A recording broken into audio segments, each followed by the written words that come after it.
مسلمان بشری تقاضوں کی وجہ سے کئی دفعہ بہت ساری غلطیاں کر بیٹھتا ہے، بہت سارے گناہ ہم سے ہو جاتے ہیں، پھر اللہ فضل فرماتا ہے اور دلوں میں احساس پیدا ہوتا ہے اور اللہ تعالیٰ بندہ مومن کو توبہ کی توفیق عطا کرتا ہے۔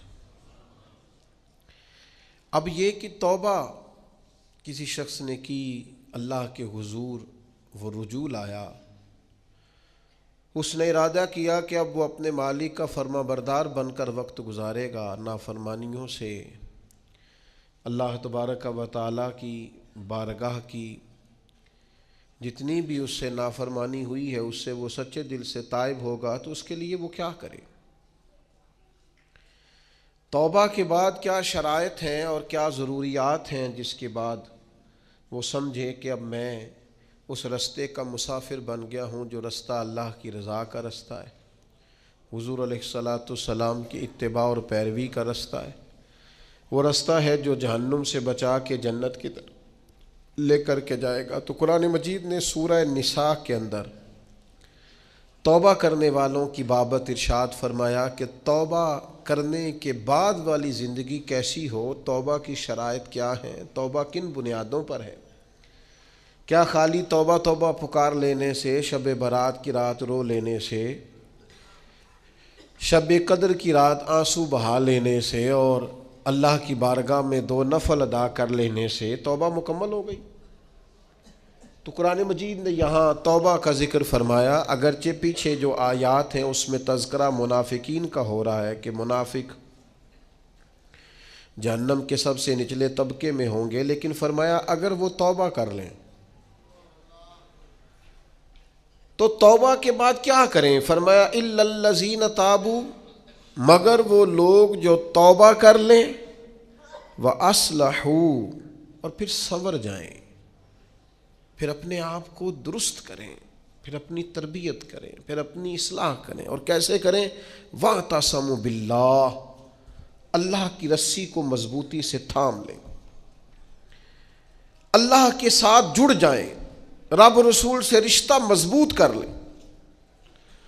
اور اس مضبوطی کا رنگ کیا ہوگا؟ فرمایا وَأَخْلَصُوا دِينَهُمْ لِلَّهِ، اپنا دین خالص اللہ کے لیے کر لیں، اس میں لوگوں کو دکھانے کا، اس میں دنیا داروں کو راضی کرنے کا، اس میں تصنع کا، بناوٹ کا کوئی شائبہ نہ ہو۔ وَأَخْلَصُوا، خالص کر لیں اپنا دین، کس کے لیے؟ للہ،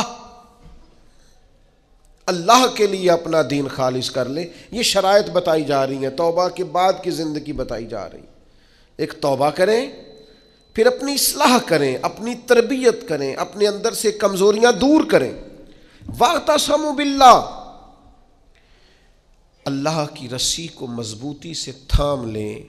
اور پھر ارشاد فرمایا کہ وَأَخْلَصُوا دِينَهُمْ لِلَّهِ، اپنا دین خالص کریں اللہ کے لیے۔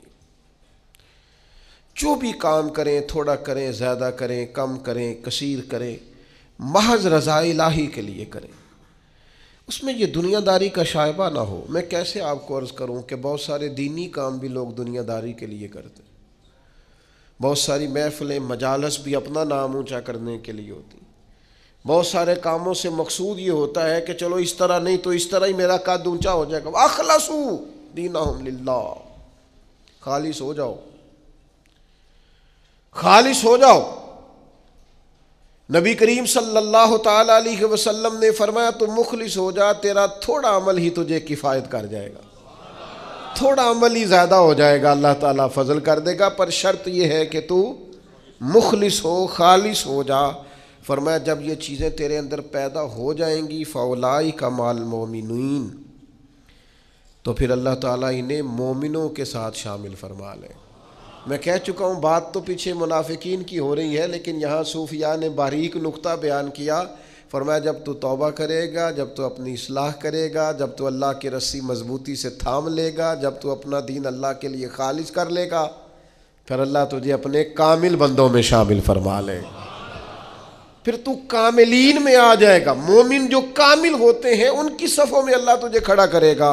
وَسَوْفَ يُؤْتِ اللَّهُ الْمُؤْمِنِينَ أَجْرًا عَظِيمًا، اور فرمایا ان قریب اللہ مومنوں کو بڑا ہی اجر عطا فرمانے والا ہے. یہ جن بندوں میں تمہیں شامل کیا جائے گا ان قریب تم دیکھو گے اللہ انہیں بڑا اجر عطا کرنے والا ہے. اور جو اگلی آیت ہے نا، دل میں ہو دھڑکن، دل مردہ نہ ہو، ضمیر زندہ ہو. تو یہ جو اگلی آیت ہے نا قرآن مجید کی، سورہ نساء کی اور 5ویں پارے کی آخری آیت، یہ عجیب اللہ کے انداز کریمانہ کا پتہ دیتی ہے. یہ بڑے انوکھے انداز میں بندہ مومن سے خطاب کرتی ہے. یہ بڑے انوکھے انداز سے کافر کو، منافق کو بھی سمجھاتی ہے. یہ کس طرح کھول کر ایک نیا رنگ قرآن مجید اپنے پڑھنے، سننے، سمجھنے والوں کے دلوں میں پیدا کرتا ہے. اللہ کریم نے ارشاد فرمایا ما یفعل اللہ بعذابکم، فرمایا اللہ تمہیں عذاب دے کے کیا کرے گا. اللہ تمہیں عذاب دے کے، او ہو قربان جائیں، مالک چاہتا نہیں کہ اللہ تمہیں عذاب دے کے کیا کرے گا. ان شکرتم و آمنتم، اگر تم شکر ادا کرو اور ایمان لے آؤ، اگر تم شکر گزار بندے بن جاؤ، مومن بندے بن جاؤ، تو اللہ تمہیں عذاب دے کے کیا کرے گا. رب تمہیں عذاب دینا چاہتا نہیں ہے، وہ کرم کرنا چاہتا ہے، وہ عطائیں کرنا چاہتا ہے. دو ہی مطالبے ہیں، ایک یہ کہ اس کے شکر گزار بنو، اور ایک یہ کہ مومن کامل بنو. کامل ایمان ہو اور مزاج شکر والا ہو تو رب کہتا ہے او اللہ تمہیں عذاب دے کے کیا کرے گا. اس کی رضا نہیں ہے کہ تم چھلانگے لگاتے ہو، عذاب کی طرف بڑھتے ہو. پوچھ لے ویسے دائیں بائیں کسی سے، پوچھ لے ویسے اپنے آپ سے کہ دل شاکر ہے، اللہ کی رضا پہ راضی ہے. جہاں مالک نے رکھا ہوا ہے وہاں لوگ خوش ہیں. ہمارے مزاجوں سے تو حل میں مزید کی طلب ہی نہیں جاتی. یہ کوئی نہیں، وہ کوئی نہیں، یہاں پریشانی، وہاں دکھ، یہاں آزمائش، ہر وقت کے شکوے، ہر وقت کی پریشانیاں، ہر وقت کی آزمائشیں ہم نے اوڑھ رکھی ہیں. فرمایا اللہ تمہیں عذاب دے کے کیا کرے گا اگر تم شکر کرو، اگر تم ایمان لاؤ. اور مزے کی بات دیکھو، شکر اتنی بڑی نعمت ہے کہ ایمان کا ذکر بظاہر بعد میں کیا، شکر کا پہلے کیا ہے. اور یہاں علماء نے لکھا ہے کامل مومن بھی وہی ہوتا ہے جو رب کا شکر گزار ہوتا ہے، جس کے مزاج میں شکر کوئی نہیں نا، اس کو ایمان کی وہ خاص لذت بھی نصیب نہیں ہوتی. اور آگے پتہ کیا ارشاد فرما، وہ تمہیں عذاب دے کے کیا کرے گا اگر تم شکر کرو اور ایمان لے آؤ. وَقَانَ اللَّهُ شَاكِرًا عَلِيمًا، اللہ تو قدر کرنے والا ہے. اوئے ہوئے، اللہ تو قدردان ہے، اللہ تعالیٰ تو صلہ دینے والا ہے، اور علیمہ وہ جاننے والا ہے تمہارے دلوں میں کیا ہے. تم اگر شکر کر لو، تم اگر ایمان لے آؤ تو اللہ تمہیں عذاب دے کے. ہمارا پتہ مزاج کیا ہے، ہماری طبیعت سے ناشکری نہیں جاتی. ہمارے مزاجوں میں نہ ایک بات پیدا ہو گئی ہے کہ میں دکھی ہوں، فلانا مجھ سے بڑا اچھا ہے، اس نے نا ہمیں مضطرب کر دیا ہے، بے چین کر دیا ہے. دکھ ہے کیا، دکھ ہے کیا. درویش کہتے ہیں دکھ یہی ہے، تیری مرضی اور ہے، رب کی مرضی اور ہے. جب تیری اور رب کی مرضی ایک ہو جائے پھر دکھ ہوتا ہی کوئی نہیں، پھر سکھ ہی سکھ ہے. جہاں رب رکھے تو شکر گزار ہو جا تو سکھی ہے. دکھ یہ ہے کہ تو کہتا ہے جو اللہ نے کیا ہے شاید معاذ اللہ وہ ٹھیک یہ ہونا چاہیے تھا. تو یاد رکھنے کی بات ہے، سمجھ لیں اس کو. توبہ کے بعد جو اپنی زندگی ہے اس کو کس طرح گزارنا ہے اسے سمجھیں. آ گئی شب برات، ساری رات روئیں گے مسلمان، پھر کیا بدل جائیں گے؟ پھر سویرے جھوٹ ختم ہوگا معاشرے سے، لاکھوں جو اکٹھے ہو کے ایک جگہ پہ توبہ کریں گے تو کیا پھر ملاوٹیں ختم ہو جائیں گی، رشوتیں ختم ہو جائیں گی، بددیانتیاں ختم ہو جائیں گی، ماں باپ کی نافرمانیاں ختم ہو جائیں گی؟ کیا معنی ہے رونے کا؟ توبہ کا معنی کیا ہے؟ او بھائی مزاج کو سمجھیں، دین کی حقیقت کو سمجھیں. توبہ جب آپ کریں گے تو اس کے لیے ضروریات کیا ہیں؟ سب سے پہلی بات تو یہ ہے کہ توبہ کرنے کے لیے ندامت کی ضرورت ہوتی ہے. نبی اکرم صلی اللہ تعالیٰ علیہ وسلم نے ارشاد فرمایا، یہ احمد بن حنبل میں بھی حدیث ہے، مسند امام احمد بن حنبل میں، ابن ماجہ میں، دیگر کتب حدیث میں بھی محبوب نے فرمایا، ندامت کا نام توبہ ہے، شرمندگی کا نام توبہ ہے، غلطی کر کے احساس ہو جانے کا نام، اور جن لوگوں میں احساس نہیں ان کی کوئی توبہ نہیں۔ مجھے یاد تو نہیں جی کبھی کسی کا دل دکھایا ہو، مجھے یاد تو نہیں کبھی کسی کا برا چاہا ہو، مجھے یاد تو نہیں کبھی کسی کا نقصان کیا ہو، پر میں اللہ کی بارگاہ میں توبہ کرتا ہوں۔ بھئی آپ پاک صاف اتنے ہیں تو توبہ کس بات کی؟ آپ میں جب ندامت ہی نہیں پیدا ہو رہی، آپ گناہ کو گناہ ہی تسلیم نہیں کر رہے، اپنی غلطی نہیں مان رہے، تو توبہ کاہے کی؟ تو توبہ کرنے سے پہلے احساس پیدا کرنا، ندامت پیدا کرنا، شرمندگی دل میں پیدا ہونا، یہ تو پہلی سیڑھی ہے۔ اور اگر یہ سیڑھی حاصل نہیں ہے تو پھر توبہ انسان کو میسر آ سکتی؟ حضرت عمر فاروق رضی اللہ تعالیٰ عنہ ارشاد فرمایا کرتے تھے، جو لوگ زیادہ کثرت سے توبہ کرنے والے ہیں، استغفار کرنے والے، ان کے پاس بیٹھا کرو، ان کے دل نرم ہوتے ہیں، ان کی صحبت اختیار کیا کرو، مزاج کے نرم ہوتے۔ کیوں؟ کہ ان کے اندر احساس ہوتا ہے ہم سے غلطی ہو گئی، انہیں خیال آتا ہے۔ آج ہمارا سب سے بڑا مسئلہ یہ ہے کہ ہمیں احساس ہی نہیں اپنی غلطیوں کا۔ مومن کی شان یہ ہے کہ وہ رائی کے دانے کے برابر کبھی غلطی کرے تو اسے پہاڑ محسوس ہوتی ہے، اوہ مجھ سے تو بڑا گناہ ہو گیا۔ اور منافق کی علامت یہ ہوتی ہے کہ پہاڑ کے برابر گناہ کرتا ہے تو رائی سمجھتا ہے، کہتا ہے کچھ بھی نہیں، ساری دنیا نہیں کرتی، پھر کیا ہو گیا؟ ہو جاتا ہے انسان نہیں۔ مومن ڈرتا ہے، احساس ندامت ہر وقت اسے بے چین رکھتا ہے۔ اللہ کے بندے ہمیشہ ندامت کے ساتھ رہتے ہیں۔ دلوں میں احساس تو پیدا کریں، طبیعت تو ہو یار کہ مجھ سے غلطی ہوئی ہے۔ سیدہ عائشہ صدیقہ فرماتی ہیں، حضور نے فرمایا جو بندہ اعتراف کرتا ہے نا، مالک مجھ سے غلطی ہو گئی، اعتراف گناہ کر کے معافی مانگتا ہے، تاب اللہ علیہ، اللہ اس کی توبہ کو قبول فرما لیتا ہے۔ اعتراف ہی نہیں، ہم نے جرم کیا ہی کوئی نہیں، ہمارے اندر کوئی غلطی ہے ہی نہیں سرے سے۔ جب ہم یہ ماننے کو تیار نہیں تو پھر مجھے بتائیے معنی کیا ہوا؟ اور دوسری بات قرآن نے کہی، وَأَصْلَحُوا،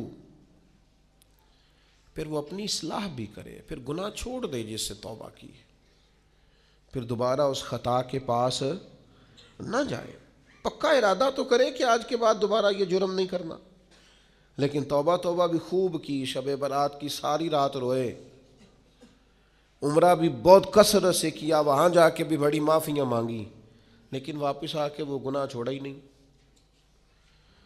وہ جس غلطی کی توبہ کی تھی اس کی اصلاح ہی نہیں کی، اپنے آپ کو بدلا ہی نہیں۔ تو بھائی بچہ چھٹیاں کر کے آتا ہے، استاد کہتا ہے میں تمہیں کلاس میں نہیں رکھوں گا، یہاں سے نکل جاؤ، تو وہ طالب علم کہتا ہے کہ استاد جی آئندہ چھٹی نہیں کروں گا، آئندہ چھٹی مجھے معاف کر دیں، میں آئندہ غیر حاضری۔ یہ کیا ہے؟ یہ اس کی توبہ ہے۔ اگر وہ کہے کہ جناب آپ معاف بھی کر دیں پر اگلے ہفتے 2 چھٹیاں میں نے دوبارہ بھی کرنی ہے، تو استاد رکھ لے گا؟ تو اسے کہیں گے تو فارغ ہے۔ وہ یقین دلاتا ہے، پھر اپنی اماں سے سفارش کراتا ہے، فون کراتا ہے، ابا جی کا فون کراتا ہے، گھر سے وہ کسی سفارشی کو لاتا ہے، کہتا ہے جناب یہ مہربانی کریں، یہ میں ان کو ساتھ لایا ہوں، میں آئندہ چھٹی غلطی ہو گئی، بھول گیا تھا۔ وہ بار بار کہتا ہے جی آج کے بعد ہوا تو جو مرضی کر لیجئے گا، آج کے بعد اگر غلطی ہوئی تو پھر آپ جو مرضی فیصلہ کیجئے گا۔ یہ غلطی آئندہ نہ کرنے کا ارادہ توبہ ہے، لیکن ساری رات شب برات پہ رو کے سویرے ہی دکان کھولتے پہلا جھوٹ بول دینا اور کہنا میں توبہ کر کے آیا ہوں۔ تو حضرت ذوالنون مصری رحمت اللہ تعالیٰ علیہ فرماتے ہیں گناہ سے باز آئے بغیر توبہ کرنا جھوٹے لوگوں کا طریقہ ہے۔ یہ رب سے بھی جھوٹ بول کے آیا رات کو، اس کا پورا ارادہ نہیں تھا توبہ کا، اس لیے کہ گناہ چھوڑنے کا ارادہ ہی نہیں، باز آنے کا پروگرام ہی نہیں۔ اس کا استغفار، اس کی توبہ، یہ جملے تھے، یہ لفظ تھے، یہ زبان کی ادائیگی، قلب اور روح کے ساتھ اس نے توبہ نہیں کی۔ میرے بھائیوں، وقت ہمیں میسر آ رہا ہے، ارادہ کریں نا خطائیں چھوڑنے کا۔ اب کتنی دیر تک بہت سارے حالات بدل گئے، عمریں بڑھ گئیں، بات آگے نکل گئی۔ امام غزالی فرماتے ہیں جس کی عمر 40 سال ہو گئی، اور ابھی بھی وہ گناہ سے باز نہیں آیا، اس کا مطلب یہ ہے کہ وہ اپنے لیے جہنم کا فیصلہ کر چکا ہے معاذ اللہ، اس نے ارادہ کر لیا ہے کہ جانا ہی گویا دوزخ میں، اللہ کی نافرمانی پر کمر بستہ ہو گیا۔ تو دوسری شرط یہ ہے کہ ارادہ کیا جائے کہ میں آج کے بعد یہ والا عمل نہیں کروں گا۔ اور میں نے چھوٹے بچوں کو جو ابھی 15-18 سال کی عمر میں ہوتے ہیں، میں نے انہیں دیکھا ہے کہ وہ اساتذہ کو اور والدین کو کیسے مناتے ہیں، وہ اپنے بڑوں کو کیسے مناتے ہیں، وہ کیسے یقین دلاتے ہیں، کہتے ہیں آج کے بعد دوبارہ آپ مجھے یہ غلطی کرتے تو محسوس ہوتا ہے۔ پھر ان پر بڑے سخت ترین اساتذہ کو بھی رحم آتا ہے، کہتے ہیں یار کہہ تو رہا ہے، آخر بچہ ہے، چلو بھول گیا تھا، رکھ لو، خیال آ جاتا ہے۔ تو جب تک یہ کیفیت پیدا نہیں ہوتی اتنی دیر تک شب برات کی شام ہاتھ اٹھانے کا مقصد سمجھ میں نہیں آتا، دعا مانگنے کا مقصد سمجھ میں، آپ نے پختہ ارادہ ہی نہیں کیا۔ پھر تیسری بات توبہ کے مسئلے میں ہمارے علماء نے یہ لکھی ہے کہ گناہ جس طرح لوگ ڈٹ کے کرتے ہیں اور ڈھٹائی سے کرتے ہیں، تو توبہ والے معاملے میں بندے کو ذرا ڈٹنا چاہیے، کچھ دن اسے پریکٹس تو کرنی چاہیے، جد و جہد تو کرنی چاہیے، کوشش تو کرنی چاہیے۔ اللہ کہتا ہے تو ہمت کر، رب تیری مدد فرمائے گا۔ ان الذین قالوا ربنا اللہ ثم استقاموا تتنزل علیہم الملائکہ، جو کہے گا اللہ میرا رب ہے پھر ڈٹ جائے گا، اس کی مدد کے لیے اللہ فرشتے بھی نازل فرما دے گا۔ استقامت کا تھوڑا مزاج ہو، تھوڑی طبیعت ہو کہ ہم نے استقامت اختیار کرنی ہے، ڈٹنا ہے تھوڑا توبہ کے بعد، تھوڑا ارادہ کرنا ہے کہ یار نہیں اب میں نے اس طرف نہیں جانا، اب میرا ارادہ بدل گیا، اب میں نے یہ کام۔ ایک صحابی تھے تو وہ فرماتے ہیں کہ میں توبہ کرنے سے پہلے ایک خاتون کے ہاں آیا جایا کرتا تھا، پھر اللہ نے مجھے توفیق دی، میں توبہ کر گیا اور کلمہ پڑھ گیا، اور جب میں حضور کی بارگاہ سے ہو کے واپس آ رہا تھا تو وہ رستے میں مجھے آوازیں دے رہی تھی، لیکن جب میں نظریں جھکا کے اس کے پاس سے گزر گیا تو مجھے کہنے لگی تم وہی نہیں ہو؟ تو میں نے کہا نہیں، اب تو میں توبہ کر کے آیا، اب تو میں اللہ کا بندہ بن کے آیا۔ حضرت حبیب اجمی رحمۃ اللہ تعالی علیہ، اللہ نے مجھے توفیق دی، میں ان کے مزار پہ بھی حاضر ہوا، بغداد معلیٰ میں ان کا مزار ہے، اور میں ان کے نا قبر کی پیروں کی جانب کھڑے ہو کے نا تو ان کے کچھ اقوال ان کو سنا رہا تھا، ان کے کچھ اقوال ان کو سنا رہا تھا۔ حضرت حبیب اجمی رحمۃ اللہ علیہ سود کا کام کرتے تھے، دعا کریں اللہ ہم سب کو محفوظ کرے، آمین تو کہیں، اللہ ہم سب کو۔ اب لوگوں نے بغلوں میں فتوے بھی رکھ لیے ہیں، کل پرسوں میرے پاس ایک صاحب فتویٰ لے کے آئے، فلانے مولانا صاحب نے کہا فلانی بینک کا سیونگ اکاؤنٹ بھی ٹھیک ہے، یہ میری بغل میں فتویٰ ہے تو یہ آپ پڑھ لیں۔ میں کیا تو مینو کو پوچھنا آیا جی تو تیرے کو فتویٰ جو ہے، ایک بندے کو فتویٰ مل گیا ہے اور اس نے پکڑا ہوا ہے بغل میں ہے، میرے پاس کیوں آیا ہے؟ کہنے لگا جی آپ کیا کہہ رہے ہیں؟ میں کیا تو تاں آئے ہیں تو مطمئن نہیں مولوی دی گل تے، اگر تو مطمئن ہوتا تو تصدیق کرنے، تو یہ جو مطمئن نہیں ہے نا اس کا مطلب ہے کہ بات کے اندر شک ہے، اس گل چ رولا ہے۔ تو میں کیا رولے والی گل چنگی، تو میں کیا فتویٰ دوبارہ لپیٹ کے جیب چ پا، تو دا سیونگ اکاؤنٹ ٹھیک ہوندا ہے؟ کہندا جی سمجھ نہیں آئی تاں تے آیا۔ میں کہا بس ٹھیک ہے تینوں پھر سمجھ آ گئی ہے، جیڑی سمجھ نہیں نہ آئی ہے دا مطلب ہے سمجھ آ گئی، یہ سمجھ لے آپ چھوڑیں۔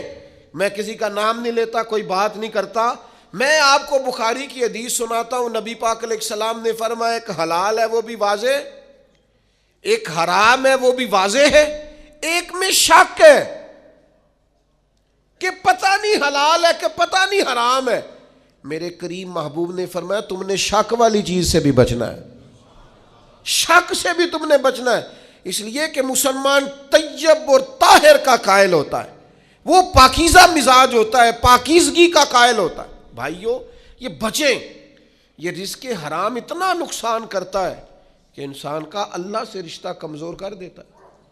لقمہ حرام سے پوری پرہیز، پوری زہر کی طرح اس سے پرہیز کریں، تیزاب کی طرح اس سے بچیں، تب جا کے انسان کی روحانی زندگی کچھ آگے بڑھنی شروع ہوتی ہے۔ توبہ سچی اخلاص والی، سنورنے والی اور استقامت والی کہ میں نے پھر دوبارہ یہ عمل نہیں کرنا. اور عادتیں بدل جایا کرتی ہیں، عادتیں بدل. عادی تھے لوگ شراب کے، پر حضور نے فرمایا حرام ہے، تو پھر دوبارہ کوئی قریب بالکل جن چیزوں کی 100% کوئی منع کرنے والا نہیں تھا ان کو اشاروں سے منع کیا میرے نبی پاک نے. تو یہ بندہ مومن کی شان ہوتی ہے. پھر وہ اتنے پکے ہوئے کہ دوبارہ ان چیزوں کے قریب تو توبہ کریں، لیکن پھر اس پر ڈٹیں. اور تیسری بات یہ ہے کہ اصلاح احوال کریں توبہ کے بعد، اپنی اصلاح کریں، اپنی تربیت کریں، اپنے اوپر توجہ دیں. ڈاکٹر 2 قسم کے چارٹ دیتے ہیں مریض کو، ایک یہ کہ یہ چیزیں نہیں کھانی، اور ایک یہ کہ یہ والی آپ نے کھانی ہے، یہ آپ کے لیے. وہ کہتے ہیں تم نے تلی چیز نہیں کھانی، تم نے تیزابیت والی نہیں کھانی، آئلی چیزیں نہیں کھانی، اور سلاد ضرور کھانا ہے، پھل کا استعمال ضرور کرنا ہے. یہ کیوں بتاتے ہیں کہ اگر آپ کو ساری چیزیں چھوڑ دیں گے تو پھر جسم کے اندر طاقت موجود نہیں رہے گی. کچھ آپ کو وہ چھوڑنی ہے جو نقصان دیتی، لیکن وہ کھانی ہے جو جسم کو طاقت ور کر. اصلاح احوال کا معنی یہ کہ یہ گناہ چھوڑ دیں اور اس کے ساتھ یہ والی نیکیاں کریں. سویرے اٹھ کے نفل پڑھیں، دن میں قرآن مجید پڑھیں، استغفار پڑھیں، درود پاک پڑھیں، غریب کی مدد کریں، ماں باپ کی خدمت کریں، جو آپ کے ذمے حقوق العباد ہیں ان کو صحیح کر کے ادا کریں. اپنی زندگی کے اندر بہتر تبدیلیاں لائیں، اپنے آپ کو بدلیں.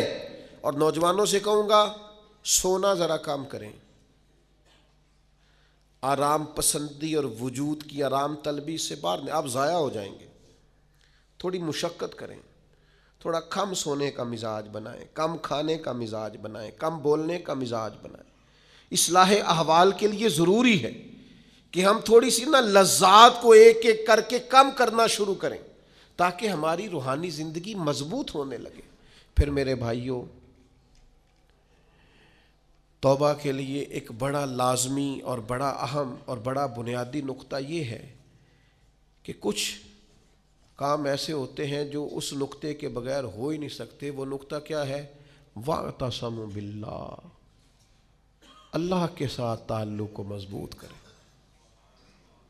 اللہ کے ساتھ تعلق کو. حضرت رابعہ بصریہ فرماتی تھی میرے دل میں خیال، مجھے پتہ چل جاتا ہے کہ میرا رابعہ مجھ سے راضی ہے کہ ناراض. نے کہا آپ کو کیسے پتہ چلتا ہے؟ فرمایا جب سویرے مجھے توفیق دیتا ہے نا اٹھ کے مصلی بچھا لے تو میں سمجھ جاتی ہوں آج بڑا راضی ہے. اور جب میں جاگ بھی رہی ہوں اور پھر بھی میری نماز رہ جائے تو لگتا ہے کہ وہ ناراض ہو گیا ہے. بے توفیقی سے بڑی انسان کے لیے محرومی کوئی نہیں ہوتی. اللہ تعالیٰ جب کسی سے ناراض ہوتا ہے تو بعضوں کا سرمایہ نہیں چھینتا، سجدوں کی لذت لے جاتا ہے. لوگوں کے پاس ہر چیز ہوتی ہے لیکن بندگی کا موقع نہیں ہوتا. وَاعْتَصَمُوا بِاللَّهِ، سب کے لیے ٹائم ہو، اور اگر بندے کے پاس سجدہ کرنے کو ٹائم ہی نہ ہو، دیر تک دعا مانگنے کو ٹائم ہی نہ ہو. ایک دن بیمار نہیں ہوئی حضرت رابعہ بصریہ تو کہنے لگی مالک تو ناراض تو نہیں ہو گیا؟ تو مجھے بیمار کرتا ہے تو میں تجھے یاد بڑا کرتی ہوں، میرا نفس کمزور پڑ جاتا ہے، گناہ کی طرف نہیں جاتا، میں ذرا بیمار رہتی ہوں تو ٹھیک رہتی ہوں، مہربانی کر تو میرے اوپر وہ سارا بوجھ ڈال جس سے میرا نفس کمزور رہے اور تیری بات. وَاعْتَصَمُوا بِاللَّهِ، لمبی لمبی دعائیں مانگا کریں، دیر تک اپنے رب کے حضور حاضر رہا کریں. بندوں کو 10-15 منٹ بات سنائے تو وہ اکتانے لگ جاتے ہیں. وہ کہتے ہیں میں نے سن لیا ہے جو آپ نے کہا، مجھے سمجھ آ گئی، آپ بس کریں. آپ وہ کریم ہے، وہ کہتا ہے نہ تمہارے رب کو اونگ آتی ہے نہ نیند آتی. جس وقت بھی دعا مانگو وہ قبول کرتا ہے. اپنا تعلق اللہ رسول کے ساتھ مضبوط کریں. میں اپنے دوستوں سے اکثر کہتا ہوں ہر چیز کمزور ہو جائے، تمہارا مصلی نہیں کمزور ہونا چاہیے. یہ شعبان، یہ رمضان، یہ مصلی بچھانے کے مہینے ہیں. مصلی، مجھے اہل عرب کی یہ عادت بڑی اچھی لگتی ہے کہ ان کی گاڑیوں میں بھی قرآن مجید موجود ہوتا ہے اور مصلی موجود ہوتا ہے۔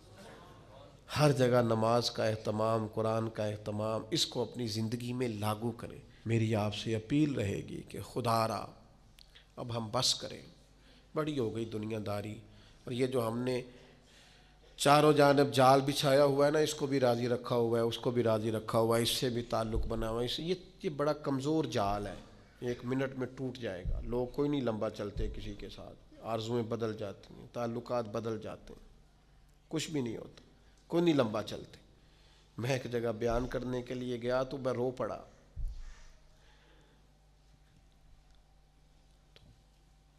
انہوں نے مجھے ایک مشہور خطیب کا بتایا کہ ہمارے پاس وہ ہر سال آیا کرتے تھے، تو میں نے کہا اب کیوں نہیں آتے؟ کہنے لگے وہ بیمار ہو گئے۔ میں نے کہا دوبارہ کبھی پتہ لینے گئے ہو؟ کہا نہیں۔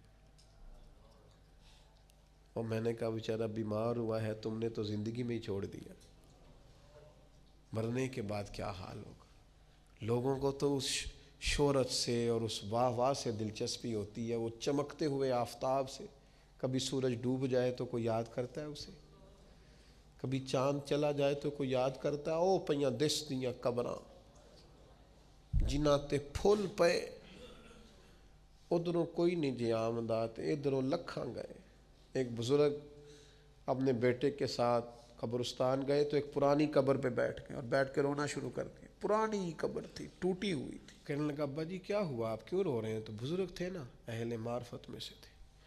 کہنے لگے پتر کچھ نہیں نا، تو 25 سال سے میں آ رہا ہوں، اس قبر پر میں نے کبھی مٹی ڈلی ہوئی نہیں دیکھی، اس پر کبھی کسی کو پھول ڈالتے نہیں دیکھا، کبھی نہیں دیکھا کوئی اس قبر کے پیروں کی جانب کھڑا ہو کے فاتحہ پڑھ رہا، کبھی نہیں دیکھا کوئی یہاں آیا ہو۔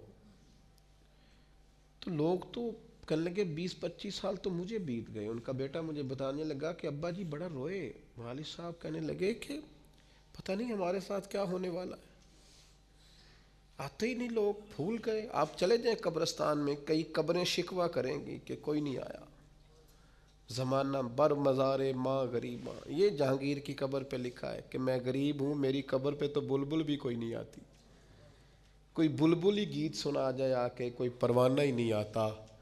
لیکن بادشاہاں نہ امیراں دے، دیوے بل دے صدا فقیراں دے۔ وہ حضرت پیر میر علی شاہ پاک پتن گئے تو نعرے بڑے لگ رہے تھے بابا صاحب کے، تو کہا یہ کیا ہے؟ فرمایا قرآن سچا ہو رہا ہے۔ رب نے کہا تھا فاذکرونی اذکرکم، مجھے یاد کرنا میں تمہیں یاد کروں۔ فرید نے ساری زندگی اللہ اللہ کی ہے، اب دنیا دیکھو ان کو یاد کر رہی۔ تو میرے بھائیوں، ہم نے توبہ کرنی ہے، لیکن پھر سنورنا ہے، پھر اخلاص پیدا کرنا ہے، پھر اللہ سے جڑنا ہے، پھر اپنے معاملات کو درست کرنا ہے۔ اللہ تعالی ہمیں سمجھنے کی توفیق دے۔